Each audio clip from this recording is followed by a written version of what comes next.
Little Tim was in his house by the sea. It was stormy weather, and Tim, who was tired of his books and lessons, was looking out of the window and was wishing that he was at sea again and having tremendous adventures on some ship tossing about on the waves.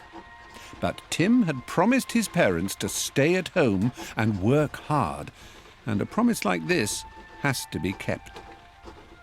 "Oh dear," said Tim to himself, "I am bored with my sums, but I suppose I must learn them if I am to become a real grown-up sailor." Suddenly, there was a knock at the door. It was Tim's great friend, Captain McPhee, the old sea captain. "Fine news, my boy," said McPhee. "I'm tired of being a landlubber, so I have got a ship again, the SS Fidelity of 3,000 tons. The first person Tim met on board was a tall, red-haired boy called Ginger. "Blimey," said Ginger. "What's here? A blooming passenger, or is it the new third mate?" This made Tim cross, but he answered politely that he was the second ship's boy. Ginger became quite nice.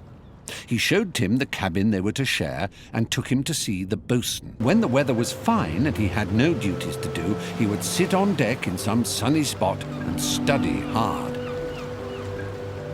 Soon he had the reputation of being a scholar. He gave lessons in reading and writing to Ginger, who was very backward, arithmetic to Fireman Jones, who wanted to become an engineer, history to Alaska Pete, who had a passion for King Charles I and wanted to know all about him.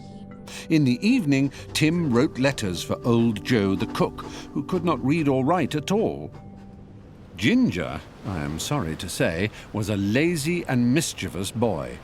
Instead of working, he would hide in some corner and look at comics. One day, the sky became cloudy and the sea had an oily swell. But where was Ginger all this time?